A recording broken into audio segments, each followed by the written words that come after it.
Dans l'actualité, une nouvelle affaire d'enlèvement ultra-violent dans le milieu de la crypto-monnaie. Plus de 150 forces de l'ordre, dont le GIGN, sont intervenues pour libérer un homme séquestré depuis plusieurs jours et pour interpeller ses ravisseurs.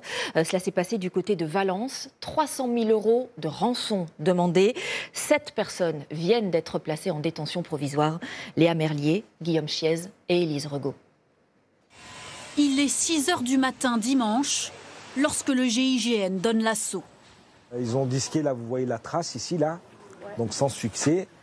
Et par la suite, ils ont tapé 2-3 fois avec une voiture bélier. Ils sont rentrés carrément complet, la voiture à l'intérieur. Le bar est fouillé de fond en comble. Plusieurs immeubles aux alentours sont également investis par les gendarmes. Lorsque le gérant de l'établissement arrive sur place, il est sidéré par l'ampleur du dispositif. Ils m'ont présenté leurs excuses en me disant que c'était une opération secrète, qu'on ne pouvait pas me donner plus d'informations. Une opération secrète mobilisant plus de 150 forces de l'ordre. Ils recherchent un homme d'une vingtaine d'années de nationalité suisse, séquestré depuis 3 jours dans la région. Ses ravisseurs réclament 300 000 € de rançon. La personne séquestrée évolue dans le milieu de la crypto-monnaie. Lui, en lui-même, pas forcément à un niveau très important, mais on nous confirme assez vite qu'il est en relation avec des personnes qui ont une surface financière assez importante. Sa vie est en danger.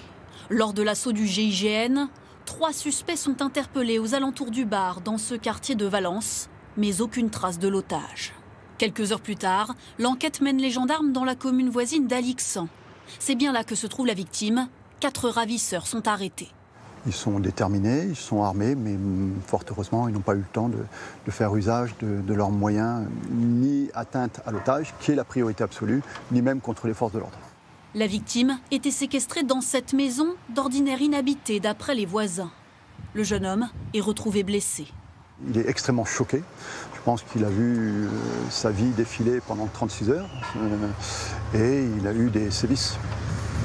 La victime a été frappée et présente plusieurs entailles sur le corps. Les 7 suspects sont placés en détention provisoire. D'autres complices sont toujours recherchés.